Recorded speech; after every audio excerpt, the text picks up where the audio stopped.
ingin menghafal Quran, niatkan dengan benar. Ya, apa cirinya orang berniat itu? Cirinya dua. Dia menempatkan hafalan sebagai prioritas agenda hidupnya.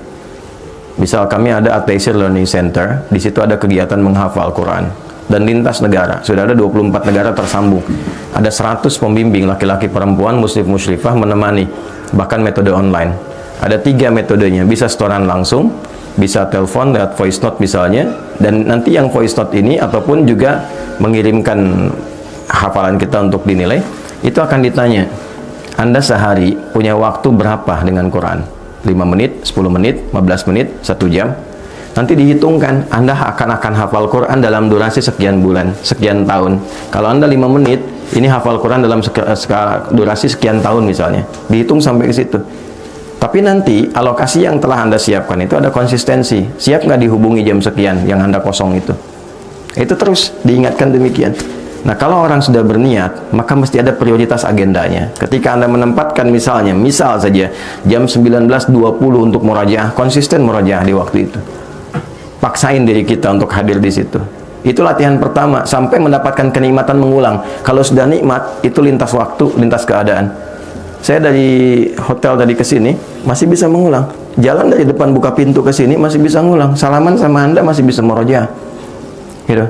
Saat duduk, saat berdiri, saat tiduran masih refleks bisa baca. Udah nggak ada jeda karena terbiasa. Sesuatu yang terbiasa jadi habit, itu nggak kita minta pun dia keluar sendiri. Ya, jadi ini. Yang kedua mesti sungguh-sungguh serius. Ya, kalau Anda ingin sukses, kan Anda cintai pekerjaan Anda. Kalau Anda ingin betul-betul serius, ya bisa menghafal Quran dengan baik, ya murajaahnya yang serius. Lakukan dengan sungguh-sungguh, lakukan dengan benar. 3, konsisten. Nanti di situ ada 9 tahapan lagi untuk menuju konsisten itu. Konsis 1, konsis 2, konsis 3, konsis 4, sambil konsisten. Ya, tapi intinya cari motivasi yang terbaik. Anda kenapa menghafal Quran? Ya, Ustaz. Kenapa menghafal Quran? Anak saya, Ustaz, saya alhamdulillah sudah mampu. Anak saya yang menghafal Quran. Nah, ini yang saya maksudkan gini. Yang saya maksudkan ada yang dikerjakan anak, tapi yang didahului orang tua. Ada sebaliknya. Ada yang dikerjakan orang tua, tapi investasinya lewat anak. Kalau ingin anak Anda soleh, maka orang tua berubah jadi soleh dulu. Kalau ingin anak menjadi penghafal Quran, maka orang tua berusaha untuk berinteraksi dengan Quran dulu, walaupun hanya sekedar baca. Anda pernah dengar kisah Mu'adz nggak? Mu'adz itu orang Mesir, matanya nggak bisa lihat, usianya 4 tahun. Bapaknya orang biasa, cuma punya motor bekas, tapi ingin anaknya jadi penghafal Quran. Maka beliau modifikasi motornya supaya dashboardnya itu bisa disimpan catatan menghafal. Di bawah anaknya dibonceng kurang lebih 20 kilo untuk belajar Quran. Anaknya yang disimpan, bapaknya berusaha membiasakan diri walaupun hanya baca.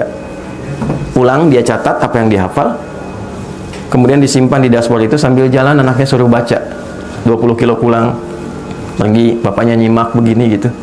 Bacaan ayahnya nggak sebaik anaknya. Hasilnya apa? Anaknya hafal Quran, ayahnya tidak.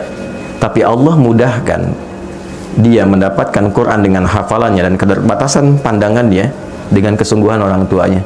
Terkadang kesungguhan orang tua itu ketika dibuktikan di hadapan Allah, maka itulah yang memantik akselerasi segala kemudahan yang didapatkan oleh anak.